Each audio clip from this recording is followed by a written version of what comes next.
So hello everyone, welcome to our YouTube channel.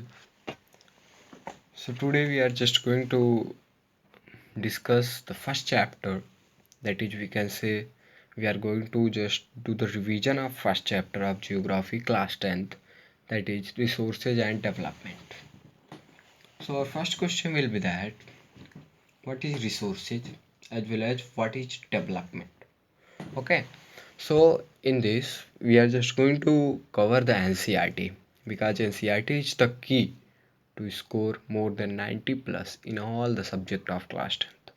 Okay, so let's start.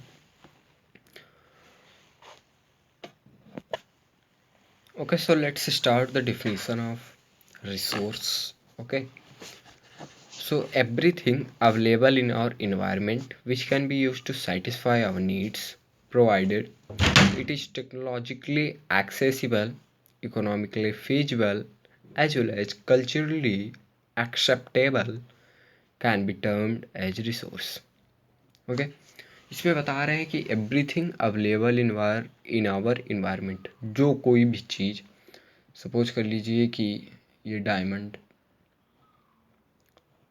तो everything जो कुछ भी हमारे इन्वायरमेंट में अवेलेबल है, जो कि हमारी आवश्यकताओं को की पूर्ति करता है और साथ ही साथ जो कि टेक्नोलॉजिकली एक्सेसिबल हो। ये देखिए, ये तीन तीन कीवर्ड हैं, अगर आपके एग्ज़ाम में आता है तो आपको मस्ट ये लिखना पड़ेगा कि technologically accessible, economically feasible and culturally acceptable.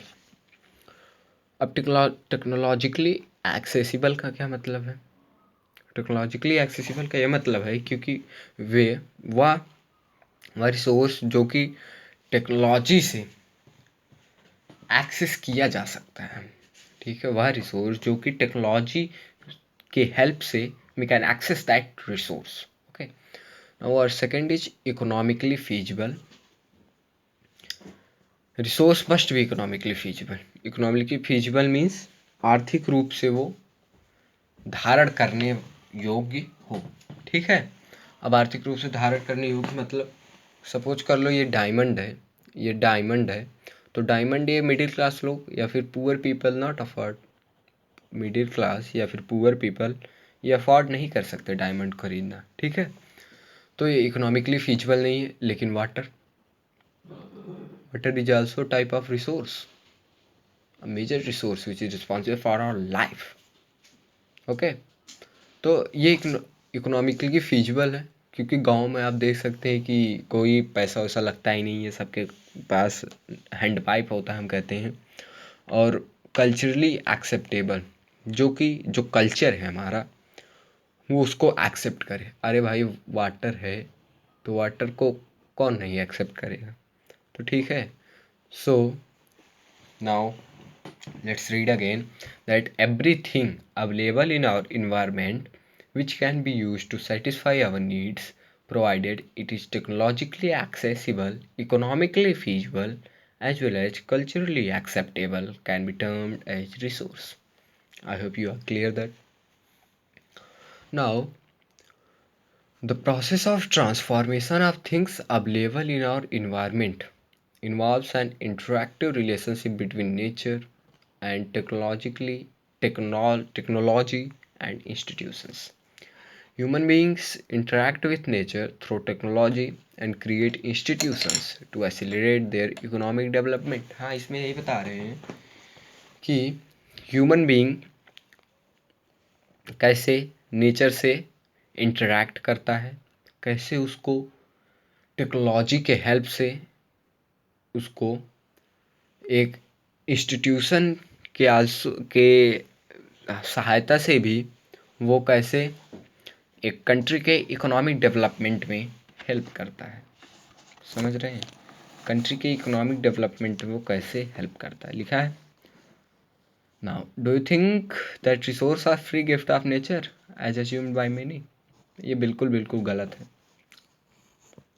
है कि रिसोर्स नेचर का फ्री गिफ्ट नहीं है. कुछ लोग ऐसा सोचते हैं लेकिन हम ऐसा बिल्कुल नहीं सोचेंगे, ठीक है. अब इसमें ये है कि हम आगे चैप्टर में पढ़ेंगे कि महात्मा गांधी का एक वाक्य भी है, एक सेंटेंस भी है कि वो कहते हैं वी हैव नॉट मतलब कि हम रिसोर्स को अपने फोरफादर से खरीदे नहीं, बल्कि उसको अपने नेक्स्ट जनरेशन से बारो किए हैं। ठीक है, कि we have not purchase the resource from our forefather but we have borrowed from our next generation. Okay, they are not resources are a function of human activities. Human beings also essential components of resource. Yes, without human being, who are going to utilize the resource? No type of donkey will not going to utilize the resource. I hope you are clear. They transform material available in our environment into resources and use them. जैसा कि आपने बताया अभी कि वो material को अपने हिसाब से ट्रांसफॉर्म करते हैं और वो अपने हिसाब से यूज करते हैं। अब जैसे मटेरियल क्या, सपोज कर लो कोल है, ये एक कोल, तो वहाँ पे कोल वो अपने हिसाब से लेंगे, अपने हिसाब से उसका ट्रांसफॉर्मेशन करेंगे और अपने हिसाब से उसका यूज करेंगे। ठीक है, now classification of resources on the basis of origin, biotic and abiotic. हमने 9th में भी ये पढ़ा है। On the basis of origin, biotic and abiotic, जीव अजीव, लिविंग नॉन लिविंग। क्लियर, अभी हम आगे डिस्कस करेंगे इसको। On the basis of exhaustibility, renewable and non renewable, we have also cover this, we have also learn this on 9th. Okay,